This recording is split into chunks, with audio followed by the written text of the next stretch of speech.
kepada Allah Subhanahu wa taala untuk senantiasa meringankan dari setiap hambanya di dalam sakaratul maut, meringankan dari setiap hambanya yang tak berjumpa dengan baginda Rasul ini mendapatkan rasa cinta yang luar biasa. Kita ini hidup di zaman baginda Rasul setelah meninggal beliau 1400 lebih tahun lamanya. Lalu bagaimana cara kita menimbulkan rasa cinta kepada anak sanak saudara kita, cinta kepada baginda Nabi Muhammad, kalaulah tidak melalui dengan yang namanya perkenalan. Dan yang alhamdulillah, ulama-ulama kita, guru-guru kita, asatid kita adalah orang yang memiliki akal yang luar biasa, senantiasa mengiringi, mengikuti adat istiadat. Kalau adat istiadat yang kita lakukan sekarang memang tak pernah diperkarakan oleh baginda Rasul Sallallahu Alaihi Wasallam. Kita duduk berkumpul memuji baginda Rasul ini tak pernah dilakukan oleh baginda Nabi Muhammad. Namun mereka para ulama-ulama kita mencari cara bagaimana agar anak keturunan kita, sanak saudara kita memiliki dan menimbulkan rasa cinta di dalam hatinya kepada baginda Rasul Sallallahu Alaihi Wasallam. Kalau kita biasanya hanya membaca di kitab saja, belum tentu menimbulkan cinta kepada baginda Rasul Sallallahu Alaihi Wasallam. Adat yang seperti ini duduk berkumpul menyebut nama baginda Rasul banyak manfaatnya. Yang pertama adalah menambah tali ikatan persaudaraan kita. Kalau ada di antara kita yang tidak kenal satu sama lainnya, atau ada orang baru yang baru pindah ke sini, datang ke acara maulid, mengenal siapa di sebelahnya, kenalan. Kalau orang baru, kenapa? Manfaatnya menambah ukhuwah. Yang kedua, menambah cinta yang luar biasa. Kalau kita sudah dapat ukhuwah, dapat persaudaraan, biasanya kalau kita malas datang ke acara maulidan atau datang ke acara pengajian, kalau ada kawan yang mengajak, biasanya biarpun malas jalan. Kalaupun malas tetap jalan, karena ada kawan yang mengajak. Maka itu dikatakan oleh Al-Imam Al-Haddad, as-sahib sahib fanzur ma'aman tusahib. Kata Imam Al-Haddad radhiyallahu an, beliau berkata, as-sahib sahib, teman itu menarik kita entah ke arah yang baik atau ke arah yang buruk. Fanzur ma'aman tusahib, maka lihatlah kita berkawan dengan siapa. Terlebih-lebih kepada generasi muda kita yang alhamdulillah banyak hadir di tempat ini, tentulah karena ia memiliki kabar dari kampung seberang, dari kampung seberangnya lagi mendapatkan kabar bahwa akan adanya pembacaan maulid di Sungai Damar ini, sehingganya hadir. Bukankah sahib sekarang sudah menjadi tata cara di dalam kehidupan kita, sehingganya berteman pun harus dijaga. Sehingga dikatakan oleh baginda Nabi Muhammad Sallallahu Alaihi Wasallam, ashabul akhyar, orang yang berteman dengan orang-orang yang baik, sebagaimana mereka adalah orang yang berjualan minyak wangi. Kalau orang berjualan minyak wangi, biasanya kalau kawan datang ke tempat ia jualan, pasti disuruh nyoba. Coba dulu, ada barang baru, wangi kah ada? Dicoba. Sehingganya walaupun ia tak beli dari toko temannya tadi, ia keluar dari tokonya ini dalam keadaan wangi sudah. Lalu kata baginda Rasul Sallallahu Alaihi Wasallam bahwa ashabul asyrar ini orang yang berteman dengan orang-orang yang berakhlak buruk. Kita tak menyebut orang-orang ini orang-orang yang buruk, karena tidak ada makhluk yang diciptakan oleh Allah Subhanahu wa taala terkecuali semuanya sempurna. Jadi yang jelek adalah tingkah akhlak dan perilakunya. Jadi kalau orang sudah akhlaknya jelek, orang sudah akhlaknya buruk, naudzubillah waliyadzubillah, terkadang terlalu dicemooh oleh orang kampung. Banyak kekurangannya. Sehingganya tadi kata baginda Nabi Muhammad, orang yang berteman dengan orang-orang yang berakhlak buruk itu bagaikan orang yang berteman dengan orang-orang yang bekerja yang berjualan kayu bakar. Kalau ia bakar, memanggang, pasti biarpun ia tidak minta baunya, adalah orang yang datang ke tempat pemanggangan terus bilang minta baunya. Ada yang datang begitu? Nah, kalau datang ke tempat minyak wangi, pastilah kadang nggak dikasih saja kita dapat. Dan itu pun walaupun kita minta, kalau dikasih dapat manfaat juga. Sehingga kalau datang ke tempat yang asyurar tadi, orang-orang yang berakhlak buruk, maka ia mendapatkan tanpa meminta, ia mendapatkan efek yang baik, yang buruk. Apa efeknya? Badannya bau asap. Badannya bau asap. Begitulah perumpamaan yang diperumpamakan oleh baginda Rasul sallallahu alaihi wasallam. Sehingganya kita duduk berkumpul mengajak anak kita, mengajak sanak saudara kita untuk memperingati hari kelahiran baginda Nabi Muhammad sallallahu alaihi wasallam, maka kelak pula ia tak kala dibangkitkan oleh Allah Subhanahu wa taala bersama temannya ini akan menuju kehadirat Allah Subhanahu wa taala dipenuhi dengan rasa cinta, dan kelak mereka berdua sama-sama dapat memberikan syafaat satu sama lain. Satu sama lainnya bisa memberikan syafaat. Namun mereka yang tak memiliki ikatan apa-apa di dalam kecintaan kepada baginda Rasul, yang mungkin hanya sekedar anak dengan orang tuanya, hanya sekedar menafkahi saja tanpa menasehati, menambah bibit-bibit cinta di dalam hati anaknya, sanak saudaranya yang hanya sekedar memiliki ikatan saudara, maka dikatakan oleh Allah Subhanahu wa taala, kelak yauma la yanfa'u malun wala banun illa man atallaha biqalbin salim. Maka tidak ada, kata Allah Subhanahu wa taala, hari di mana tak bermanfaat lagi anak keturunan, sanak saudara, bahkan harta benda yang dia miliki semasa hidupnya, illa man atallaha biqalbin salim, terkecuali mereka yang kembali kepada Allah Subhanahu wa taala dalam keadaan bersih hati. Bahkan diceritakan bahwa salah satu ukhuwah dari persaudaraan di antara para orang-orang yang hidup akan cinta kepada baginda Rasul sallallahu alaihi wasallam, tak kala mereka berjumpa ke hadapan Allah Subhanahu wa taala, salah satu di antara mereka terperosok jatuh di dalam neraka Allah Subhanahu wa taala. Nauzubillah waliyadzubillah. Namun yang satunya lagi dipilih oleh Allah Subhanahu wa taala untuk menjadi penghuni surganya Allah. Sehingganya saudara tadi, ukhuwah yang tadi, tali persaudaraan yang mereka bina dari semasa hidupnya tadi, satu berkata, ya Allah, di manakah letak saudaraku yang semasa hidupnya ia beriringan denganku untuk datang menyambut Maulid Rasul sallallahu alaihi wasallam. Apa kata baginda Rasul? Derajatnya jauh di bawah derajatmu, karena niatnya ia datang ke acara memperingati Maulid tadi tak sebesar niat yang engkau niatkan.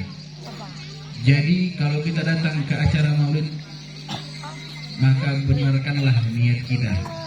Sehingganya tidaklah kita datang ke acara semacam ini terkecuali dibukakan oleh Allah Subhanahu wa taala pintu langit, dan sehingganya setiap doa yang kita panjatkan, yang kita pintakan kepada Allah Subhanahu wa taala, semuanya kelak akan dikabulkan oleh Allah Subhanahu wa taala. Amin, Allahumma amin.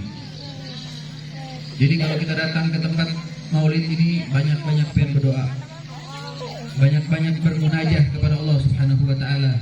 Minta, yang terutama mintakan untuk orang tua, terlebih-lebih untuk kedua orang tua, pintakanlah kepada Allah Subhanahu wa taala ini doa yang baik, doa yang senantiasa bisa membukakan pintu hati, doa yang senantiasa bisa membukakan pintu pikirannya, sehingganya tidaklah anak kita tumbuh terkecuali jadi anak yang soleh dan solehah. Amin, Allahumma amin.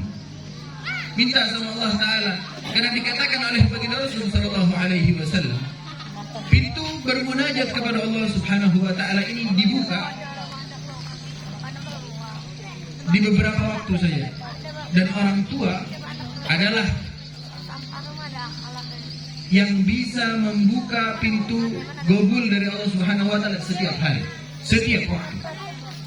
Maka kata baginda Rasul, pintu gobul Allah dibukakan oleh Allah Subhanahu wa taala berada di beberapa momen, dan momen yang sering kita dengar adalah tak kala pintu Ka'bah telah dibuka.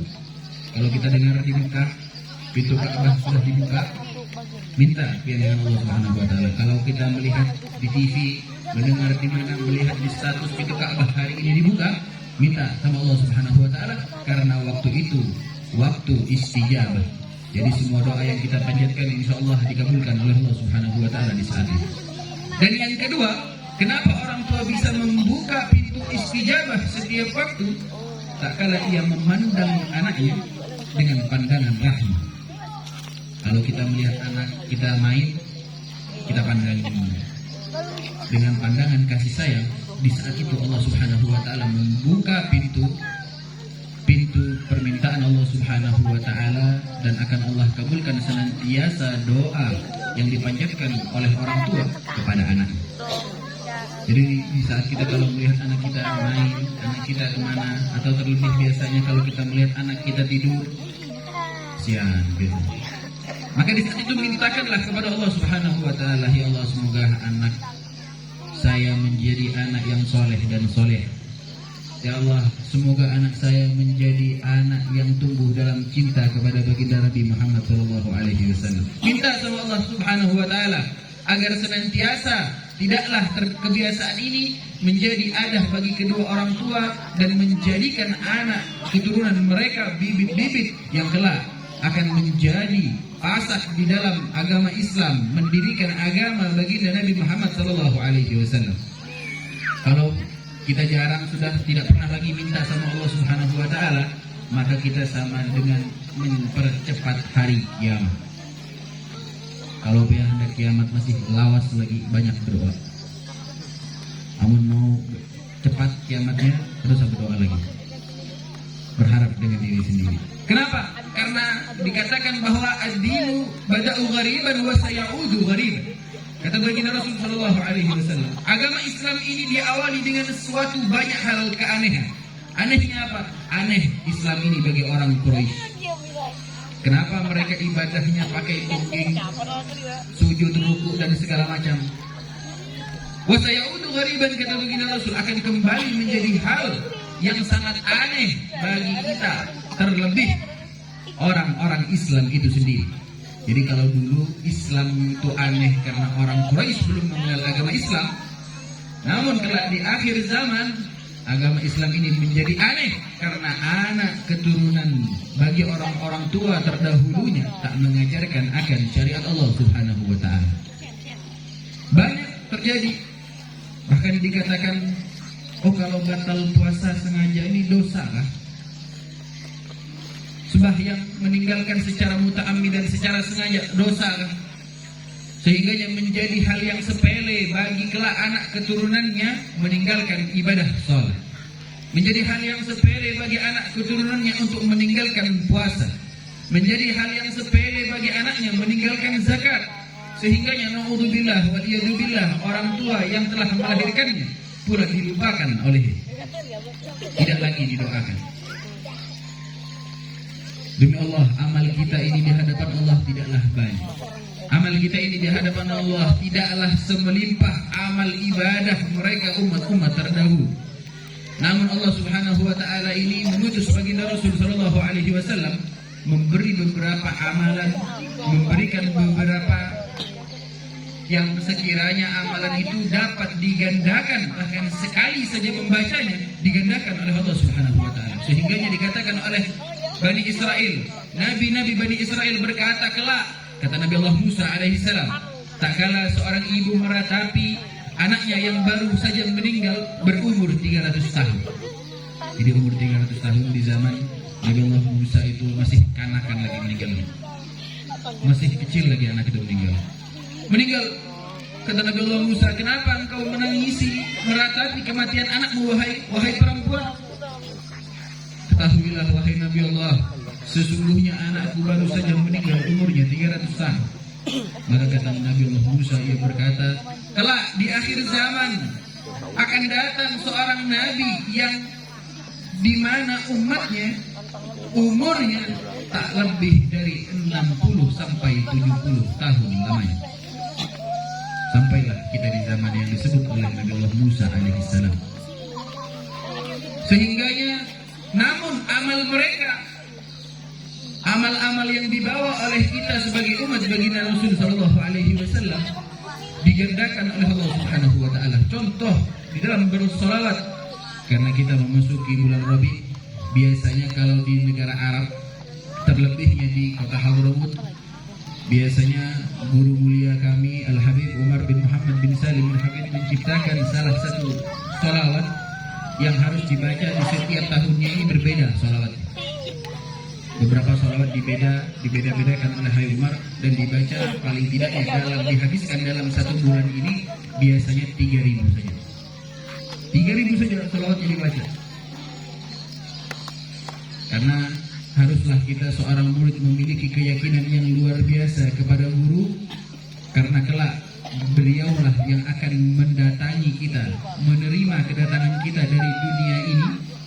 Kalau guru kita sudah terdahulu berjumpa dengan Allah Subhanahu wa Ta'ala, dikatakan oleh beberapa imam bahwa hari kematian, hari malam pertama kematian bagi seseorang, 7 hari pertama adalah 7 hari terberat bagi mereka yang mengalami yang namanya kematian. Sehingganya disitulah manfaat kita memiliki seorang guru, manfaat kita memiliki seorang murabbi, yang mana kalau ia adalah orang yang kenal kepada Allah Subhanahu wa Ta'ala, ia akan meminta kepada Allah untuk kelak tak kala salah satu di antara muridnya berjumpa dengan Allah Subhanahu wa Ta'ala, tak kala dimasukkan di dalam liang lahat, ia akan menerima akan kedatangan sang murid tadi dan memimpin, menggandengnya sampai berjumpa ke hadirat Allah Subhanahu wa Ta'ala. Maka itu ulama kita ini ulama yang alim, ulama yang cerdas, maka diadakanlah 7 hari 7 malam tahlilan. Diadakan hal semacam itu agar kenapa? Karena dikatakan oleh Allah Subhanahu wa Ta'ala di dalam Al-Qur'an, "Qad ja'akum minallahi nurun wa kitabun mubin." Allah telah berkata dalam Al-Quran, telah datang kepada kalian cahaya. Siapakah cahaya itu? Baginda Rasul Sallallahu Alaihi Wasallam. Wa kitabun mubin, yaitu Al-Quran yang akan membimbing kita berjumpa dengan Allah Subhanahu wa Ta'ala. Sehingganya alhamdulillah ada seperti ini senantiasa harus kita jaga, harus kita lestarikan, agar kelak anak keturunan kita juga dapat melaksanakan adat semacam ini, dan pula kita senantiasa mendapatkan manfaat dan syafaat baginda Rasul Sallallahu Alaihi Wasallam. Dan acara semacam ini pula kelak akan diperjumpakan oleh Allah Subhanahu wa Ta'ala di beberapa sufu. Maka itu kita terkadang minta dalam doa, min sufufil awalat. Apa sufufil awalat yang dimaksud? Karena dikatakan tak kala kita kelak berjumpa dengan baginda Rasul Sallallahu Alaihi Wasallam, kita itu digolongkan bersaf-saf, bergaris-garis pian dudukan bersaf. Min sufufil awalat adalah saf, barisan terdepan. Kalau dipertanyakan, kenapa kalau kita berada di masjid kita mendapatkan barisan terdepan? Karena kita datang duluan, maka kita dapat barisan yang pertama. Begitu pula kalau kita ingin mendapatkan barisan terdepan dekat dengan baginda Nabi Muhammad, bukan kita datang duluan. Kalau kita banyak itu datang duluan, berarti berjumpa dengan Allah duluan. Mau ada? Mau? Nanti sabar dulu, masih banyak yang harus dipertanggungjawabkan di alam hidup. Yang dimaksud untuk mendapatkan suhufil awalat atau kedudukan yang dekat oleh baginda Nabi Muhammad, maka berlomba-lombalah kalian memperbanyak salawat kepada baginda Nabi Muhammad SAW. Paling tidak 1 hari 1 kali saja. 1 hari 1 kali saja. Bahkan tak kala seorang yang fasik di zaman mereka, orang-orang yang hidup setelah zaman baginda Nabi Muhammad, ada orang fasik, orang yang akhlaknya, tingkahnya buruk, na'udzubillah waliyadzubillah. Setiap malam ia bermabuk-mabuk, setiap malam ia berjudi, setiap malam ia bermaksiat kepada Allah Subhanahu wa Ta'ala. Namun salah satu dari ahli sufah memimpikan seorang pemuda ini tadi dalam kenikmatan kepada Allah Subhanahu wa taala, mendapatkan kedudukan dan kemuliaan dengan pakaian hijau yang indah dan singgasana yang mulia diberi oleh Allah Subhanahu wa taala. Kata ahli sufa tadi, wahai pemuda, bukankah engkau ini adalah orang yang bermaksiat kepada Allah Subhanahu wa taala? Bukankah engkau ini orang yang senantiasa melakukan dosa kepada Allah Subhanahu wa taala? Betul, wahai Tuhan.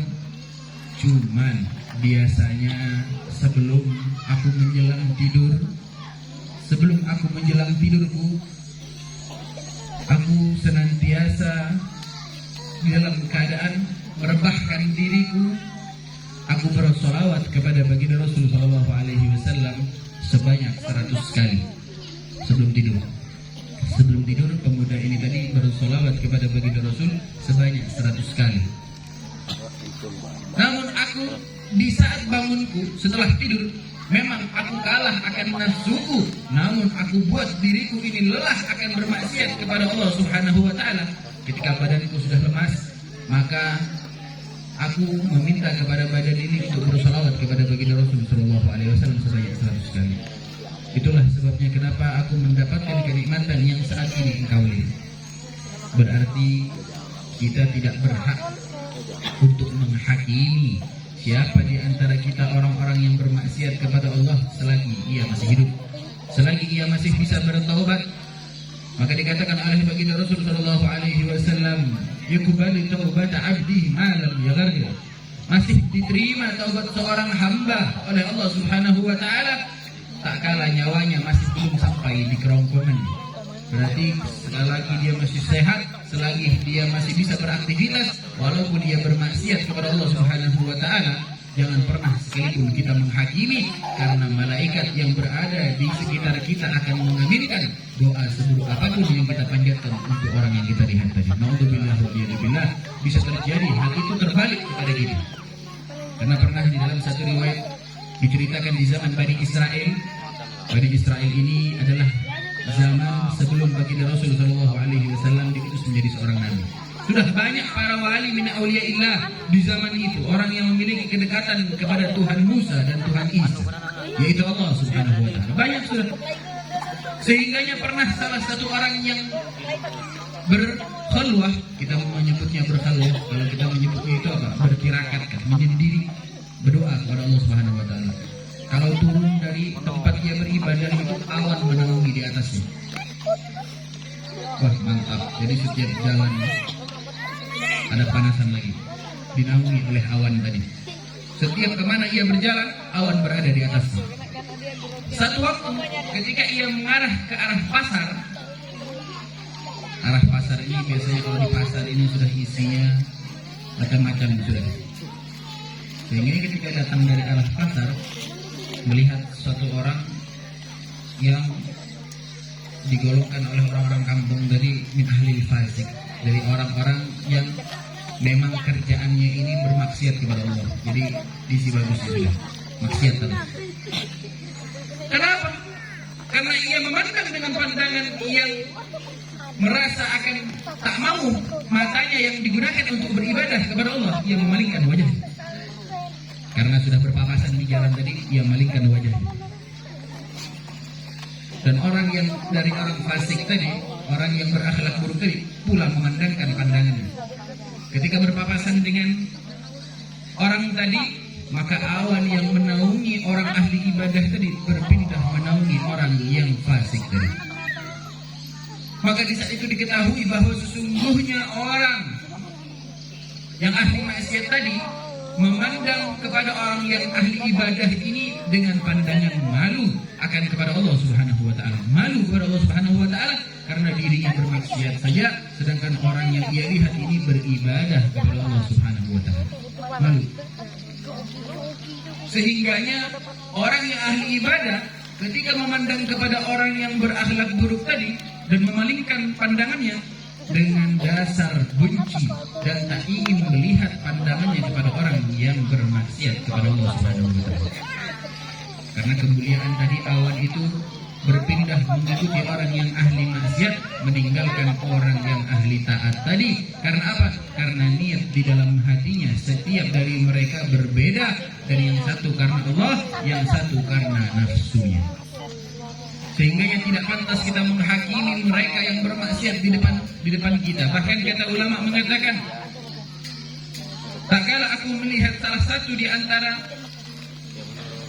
manusia bermaksiat di depan mataku dan ia hilang sekelibat saja dari pandanganku, aku takut di saat ia hilang itu derajatnya diangkat oleh Allah Subhanahu wa taala jauh melambung tinggi daripada derajatku saat ini di hadapan Allah Subhanahu wa taala. Kalau kita melihat orang yang senantiasa bermaksiat kepada Allah, tak pantas kita menghakimi. Maka kita doakanlah semoga orang itu tadi kembali ke jalan Allah Subhanahu wa taala. Kalau kita bisa nasihatin, kita nasihati. Kalau bisa kita ajak dia ke majelis salim, ajak ke majelis salim agar senantiasa orang tadi dibukakan pintu hidayah oleh Allah Subhanahu wa taala. Bahkan kata baginda Rasul sallallahu alaihi wasallam, andai Allah meletakkan hidayah di kedua tanganku, niscaya tidak akan aku sisakan di muka bumi ini orang yang tak percaya akan Allah Subhanahu wa taala, orang yang menduakan Allah Subhanahu wa taala, orang yang membenci Allah Subhanahu wa taala. Senantiasa akan aku buat mereka semua menjadi orang yang cinta akan kepada Allah Subhanahu wa taala. Namun karena hidayah ini berada di tangan Allah Subhanahu wa taala, maka baginda Rasul ini hanya bisa mendoakan kepada umat-umatnya agar senantiasa menjadi umat yang marhumah, umat yang dipenuhi dengan kasih sayang, umat yang dipenuhi dengan cinta akan saudaranya, cinta akan sanak saudaranya. Karena apa? Karena dengan cinta itulah kelak akan membawa mereka semua ke hadapan Allah Subhanahu wa taala dalam keadaan husnul khatimah. Bahkan adat yang diciptakan oleh baginda Rasul, sunnah yang dilakukan oleh baginda Rasul, salah satunya yang menambah cinta adalah mengucapkan salam. Senantiasa salam kepada orang yang lewat. Kalau adat kita biasanya lewat, permisi lah, kalau lewat permisi, bagus juga. Kalau bisa kita ubah lagi, kita bisa ubahnya dari permisi, assalamualaikum. Apa kata baginda Rasul? Afsus salamu bainakum tahabbu. Sebarkan, luaskanlah salam agar senantiasa kalian saling menyayangi. Adakah orang yang lewat depan pian kita, misalkan contoh, terus ia mengucapkan salam, assalamualaikum, terus pian lempar sandal? Ada. Namun ada berarti pian yang sakit. Kalau pasti ada yang lewat mengucapkan salam dengan kita, pasti kita jawab waalaikumsalam.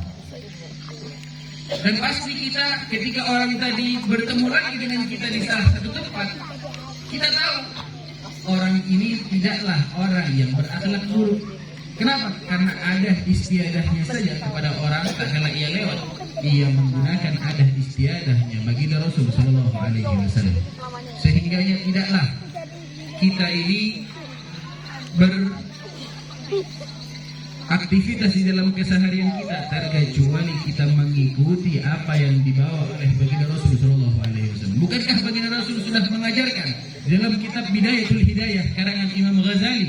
Di situ diterangkan adat dan kebiasaan baginda Rasul dari awal beliau bangun sampai kembali beliau tidur, semuanya ada tata cara dan doa yang dilakukan oleh baginda Nabi Muhammad sallallahu alaihi wasallam. Contohnya dari minum saja diawali dengan kata Bismillahirrahmanirrahim dan diakhiri dengan kata Alhamdulillah. Kalau kita minum air biasanya dikatakan Alhamdulillahilladzi ja'alahu azban furad, yang menjadikan air itu tadi tawar. Kalau kita haus dahaga luar biasa, terus yang kita minum air laut, haus ada haus.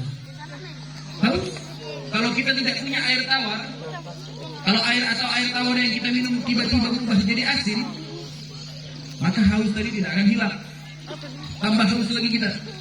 Maka itu dikatakan di doanya tadi Alhamdulillahilladzi ja'alahu azban, yang menjadikan air ini tawar, azban furatan, wa lam yaj'al lahu milhan ujajan bidunubina. Kalau setiap manusia dihukum oleh Allah Subhanahu wa taala, air yang diminum akan seasin dosa, banyak asinnya sebanyak dosa yang kita lakukan. Maka seasin apa air yang akan kita minum tadi? Lebih-lebih lagi na'udzubillah waliyadzubillah bisa lebih asin daripada air yang berada di laut. Sehingga kita harus banyak bersyukur kepada Allah Subhanahu wa taala yang tidak menghakimi kita semasa kita hidup dan pula kadang mengampuni kita semasa kita hidup. Tidaklah kita salah memiliki Tuhan Allah Subhanahu wa taala yang memberikan kegampangan, keringanan di dalam syariat yang diajarkan oleh baginda Rasul sallallahu alaihi wasallam. Sehingganya tidaklah kita bertemu, kelak berjumpa ke hadapan Allah Subhanahu wa taala kecuali kita dalam keadaan cinta kepada Allah Subhanahu wa taala. Amin, Allahumma amin. Dan tak lupa pula hadirin dan hadirat yang hadir pada malam hari ini, semoga Allah Subhanahu wa taala memberikan keringanan di dalam sakaratul maut, memberikan kematian husnul khatimah, mengampuni setiap dosa-dosa. Tidaklah kita berdiri dari tempat ini terkecuali semua dosa-dosa besar kita, dosa kecil kita diampuni oleh Allah Subhanahu wa taala. Tidaklah pula kita pulang ke dalam rumah-rumah kita terkecuali keluarga kita dijadikan keluarga yang marhumah, dipenuhi dengan cinta akan baginda Rasul, cinta akan Allah Subhanahu wa taala. Maka dari sekarang mulailah kita menghidupkan cinta kita di dalam keluarga, akan cinta kepada baginda Rasul, agar keluarga kita menjadi keluarga sakinah dan mawaddah warahmah sebagaimana yang diinginkan oleh baginda Nabi Muhammad sallallahu alaihi wasallam. Hadirin hadirat yang dimuliakan oleh Allah Subhanahu wa taala, sedikit saja yang bisa saya sampaikan, kurang lebihnya mohon maaf. Wabillahi taufiq wal hidayah wa ridha wal inayah. Wassalamualaikum warahmatullahi taala wabarakatuh. Waalaikumsalam.